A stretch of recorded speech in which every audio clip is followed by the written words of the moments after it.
السلام علیکم کلاس 9 اور میٹرک اسلامیات کے لیے آپ کی کتاب میں جو حدیث کا پورشن ہے اس میں سے حدیث نمبر 2 کا ترجمہ اور وضاحت میں یہاں پر بیان کر رہی ہوں، بغور سنیے گا۔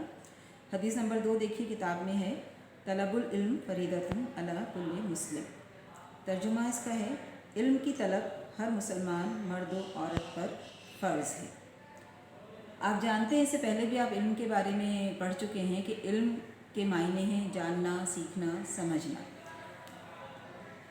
مختلف طریقوں سے علم حاصل کرنا انسان کے اوپر اس حدیث کے پس منظر کے مطابق فرض قرار دیا گیا ہے۔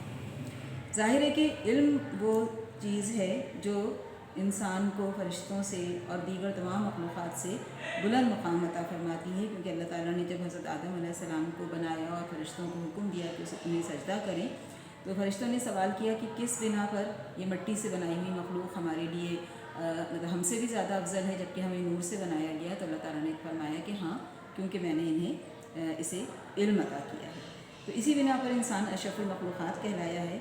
اب یہاں پہ ہمیں نبی پاک صلی اللہ علیہ وسلم یہ سب بتانے کی کوشش کر رہے ہیں کہ اگر ہم علم حاصل کرتے ہیں تو ہم اس اشرف المخلوقات یا نائب خدا کے درجے پر فائز ہو سکتے ہیں۔ بصورت دیگر ایک انسان میں اور ایک حیوان میں کوئی فرق نہیں رہ جاتا، کیونکہ انسان سے اس کے عمل کا حساب کتاب لیا جائے گا، اور اس کے لیے ضروری ہے کہ انسان کو یہ معلوم ہو کہ صحیح کیا ہے، غلط کیا ہے، بدی کیا ہے، نیکی کیا ہے، اور یہ چیز انسان کو علم ہی سکھاتا ہے، علم ہی بتاتا ہے کہ کیا صحیح ہے، کیا غلط ہے، کیا کرنا چاہیے، کیا نہیں کرنا چاہیے۔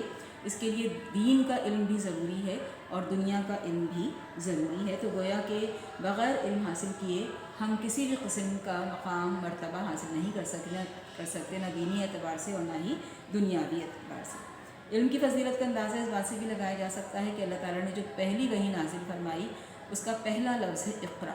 اقرا یعنی پڑھ، اور اس میں قلم کا بھی ذکر کیا گیا، یعنی کہ پڑھنے کے ساتھ ساتھ لکھنا، کہ یہی دو بنیادی طریقے ہیں علم کو حاصل کرنے کے اور اس کو آگے بڑھانے کی۔ دوسری بات یہ ہے کہ انسان کے جو سب سے زیادہ بنیادی چیز جس پہ انسان کا حساب کتاب ہوگا وہ یہ کہ تقویٰ۔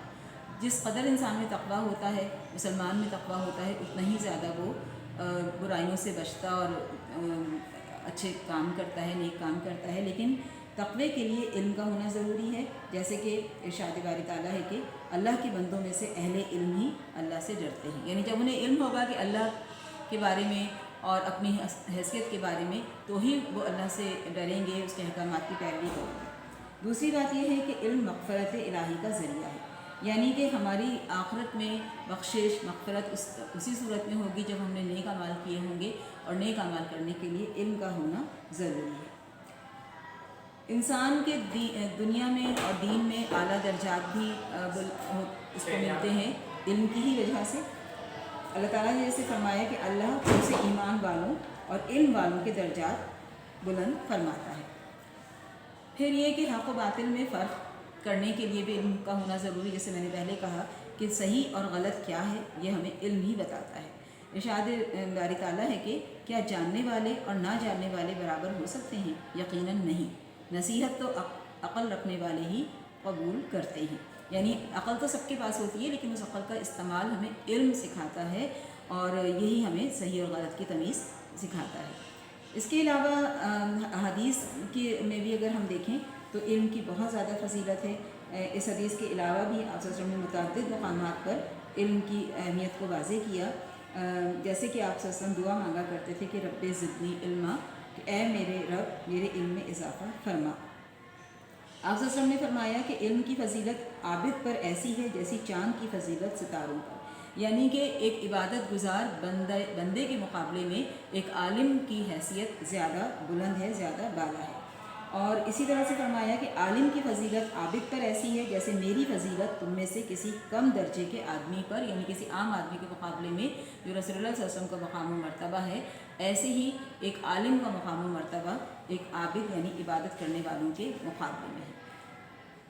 علم کی فضیلت اس حدیث سے بھی واضح ہوتی ہے کہ آپ صلی اللہ علیہ وسلم نے فرمایا کہ آپ صلی اللہ علیہ وسلم نے فرمایا کہ علماء انبیاء کے وارث ہیں، یعنی کہ علم انبیاء کی میراث ہے، اور جو علم حاصل کرتا ہے وہ انبیاء کا وارث قرار پاتا ہے۔ پھر ہمیں یہ بھی ذہن نشین رکھنا چاہیے کہ علم کبھی مٹتا نہیں ہے، ختم نہیں ہوتا ہے، علم ایک سے دوسرے سے تیسرے میں منتقل ہوتا رہتا ہے، ٹرانسفر ہوتا رہتا ہے، اور اسی لیے اسے صدقہ جاریہ قرار دیا گیا ہے، کیونکہ آج کسی انسان نے اپنے علم کی بنیاد پر کوئی اچھا کام کیا تو اس سے دنیا کو فائدہ پہنچتا رہتا ہے. جیسے سائنسدانوں کی مثال آپ لے سکتے ہیں، علماء کی مثال ہے، مختلف علماء مختلف شعبوں میں.